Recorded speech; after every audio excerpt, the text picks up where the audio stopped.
والصلاة والسلام على رسوله المصطفى اما بعد باب ما جاء فی البخل، بخل سے متعلق وارد شدہ روایات کا بیان۔ باب ما جاء فی البخل من الاحادیث، ما کا بیان محذوف ہے، ان حدیثوں کا بیان جو وارد ہیں بخل کے بارے میں۔ بخل کی وضاحت کل سخاوت کے ذیل میں ہو چکی۔ سخاوت کی ضد بخل ہے۔ سخاوت نام ہے اپنی ضرورت پوری کرنے کے بعد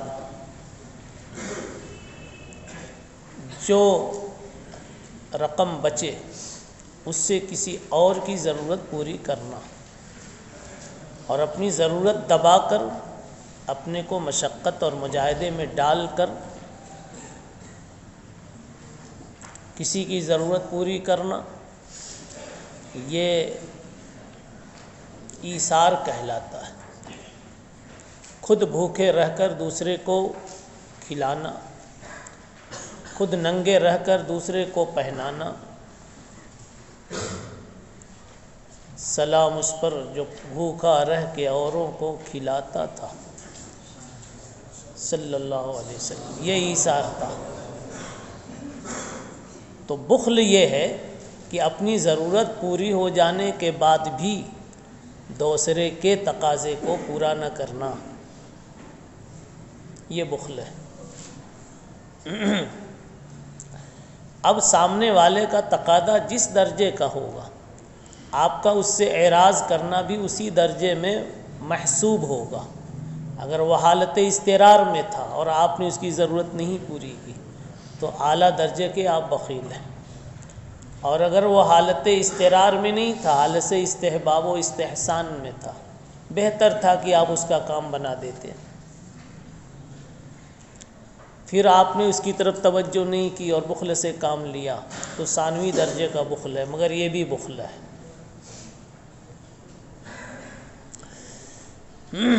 اور یہ بات یاد رکھیں بھائیوں، یہ اگرچہ سخاوت اور بخل کا تعلق مادیات سے اس کا تعلق ہے، مالیات سے ہے، لیکن اس میں توسیع اور تعمیم کی جائے تو معنویات سے بھی اس کا تعلق ہو سکتا ہے، اخلاقیات سے بھی ہو سکتا ہے۔ مثلا کسی کے غم میں آپ نے غم کا اظہار نہیں کیا، بخل ہے۔ کسی کی خوشی میں آپ نے خوشی کا اظہار نہیں کیا، کسی کی شادی پر آپ نے مبارکبادی کے 2 جملے نہیں بولے، بخل ہے۔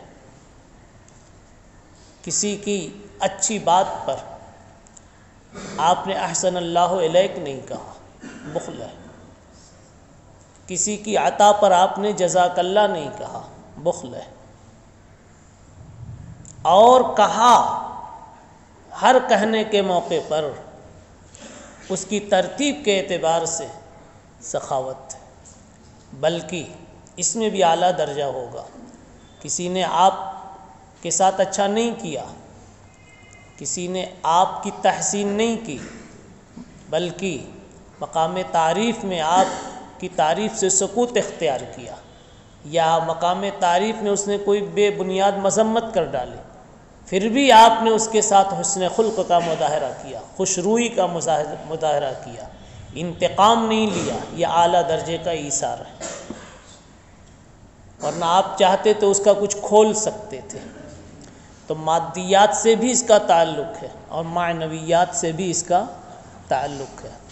مالیات سے ہو تو مالی سخاوت اور مالی بخل ہے، اور معنویات سے ہو تو اخلاقی سخاوت اور اخلاقی بخل ہے۔ ایک آدمی نے آپ کے ساتھ ہر طرح کا اچھا کیا، آپ کو الف با تا سے لے کر بخاری تک پڑھا دیا، دکھا دیا، آپ کے دل میں آپ کی زبان پر ایک دن کلمہ خیر نہیں آیا، یہ بخل نہیں ہے تو پھر اور کیا ہے؟ بلکہ مقام توصیف و تعریف میں بھی آپ ساکت رہے، تو یہ تو بہت اعلیٰ درجے کا بخل ہوا یہ۔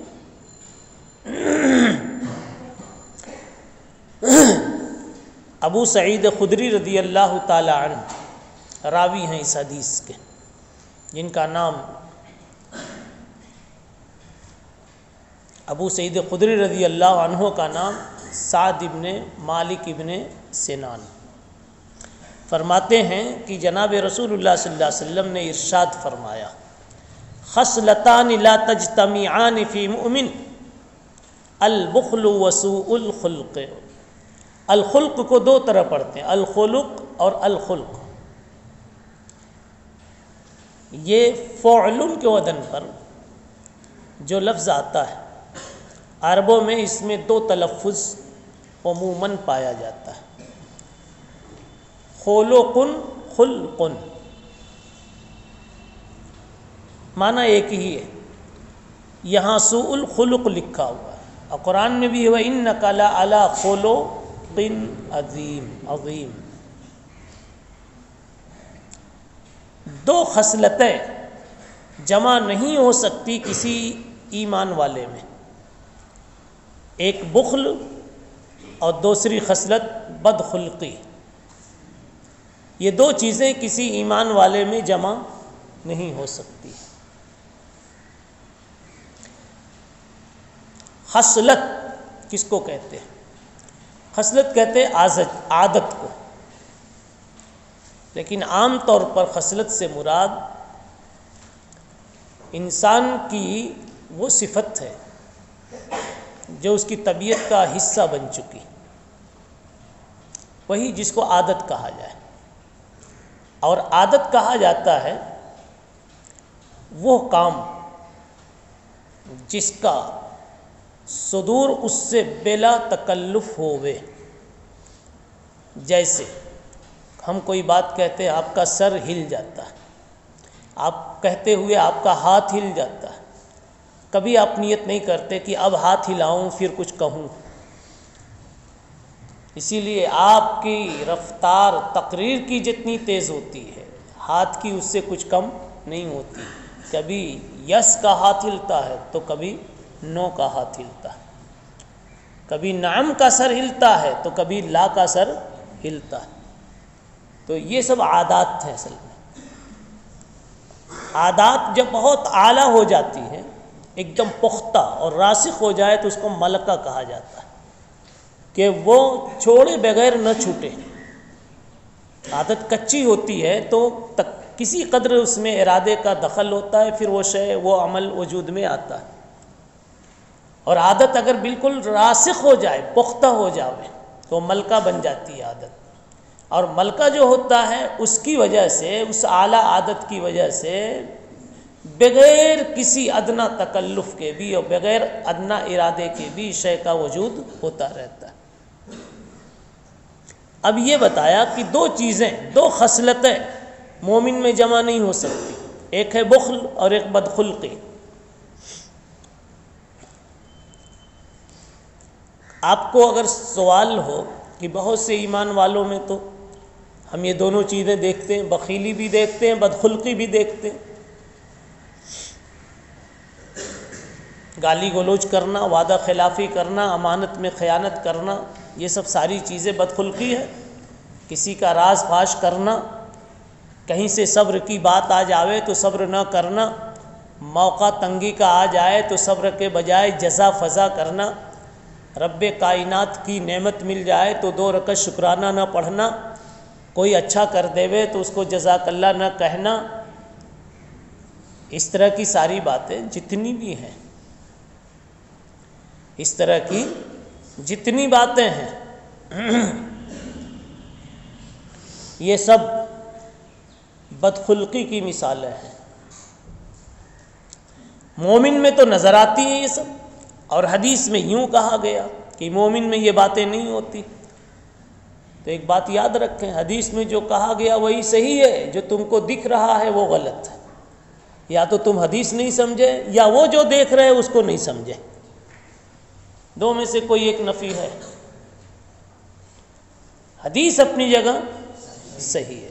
حدیث میں یہ کسی مومن میں دو خصلتیں اکٹھا نہیں ہوتی، نہ ہونے کا مطلب یہ ہے کہ لا نفی کمال کے لیے، یعنی یہ دونوں اعلیٰ درجے میں یہ خصلتیں جمع نہیں ہوتی، اکمل اور کامل درجے میں یہ خصلتیں جمع نہیں ہوتی، فی الجملہ کسی درجے میں کبھی کبھار ایسی باتیں جمع ہو جاتی۔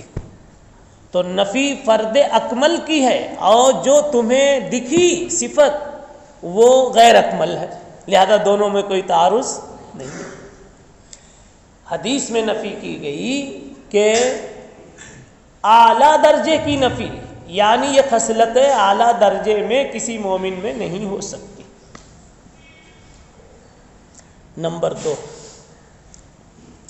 اسی کے قریب و جواب، ملکہ کے درجے میں، کس کے درجے میں؟ ملکہ کے درجے میں یہ دونوں باتیں کسی ایمان والے میں نہیں ہو سکتی۔ نمبر 3، کسی کامل ایمان والے میں یہ باتیں نہیں ہو سکتی، اگر کسی میں ہے تو وہ کامل ایمان والا نہیں ہے۔ پہلا دوسرا جواب تو تقریباً ایک ہی جیسا ہے، تعبیر کا فرق لگ رہا ہے، لیکن کچھ فرق ہے اس میں۔ تیسرا جواب مستقل ایک جواب ہے۔ جی، چوتھا جواب یہ ہوگا کہ اس میں شان کی نفی کی گئی، لا تجتمعان، اے لیس من شان المومن ان تجتمعا، مومن کی شان یہ نہیں ہے کہ یہ دونوں صفتیں جمع ہوں۔ نہیں سمجھا؟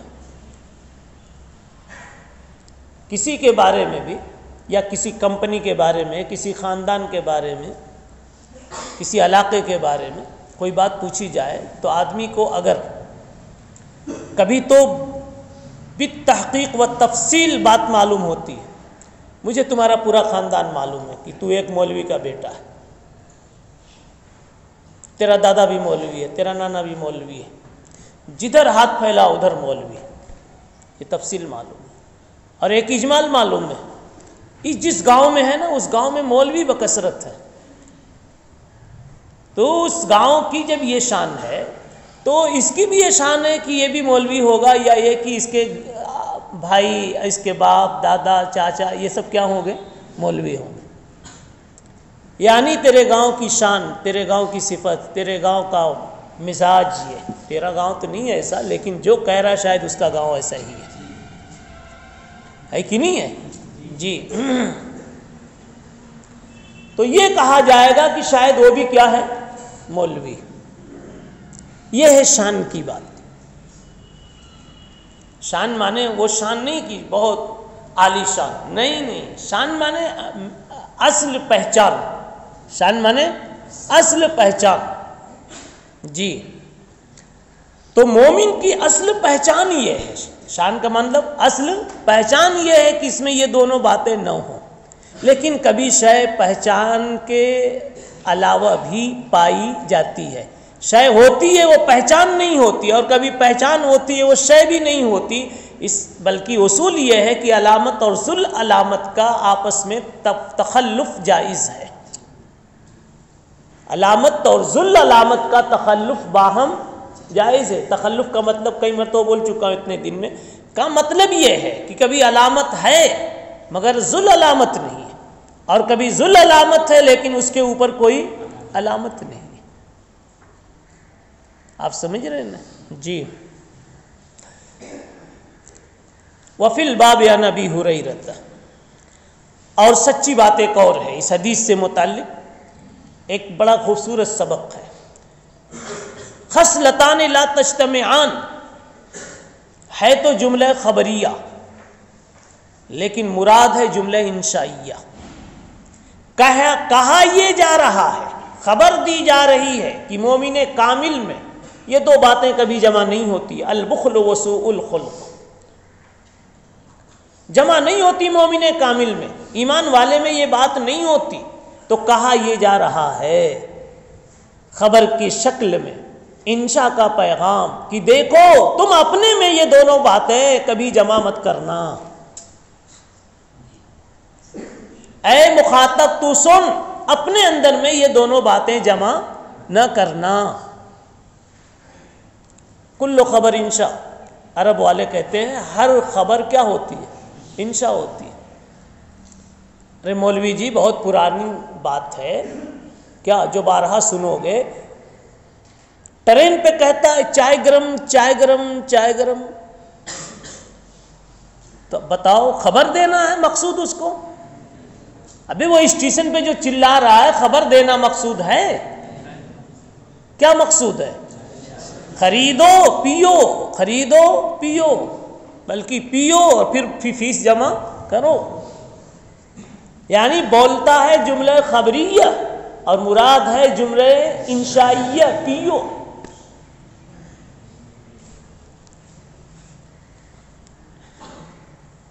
وفی الباب عن ابی ہریرہ هذا حدیث غریب لا نعرف الا من حدیث صدقہ ابن یوسف۔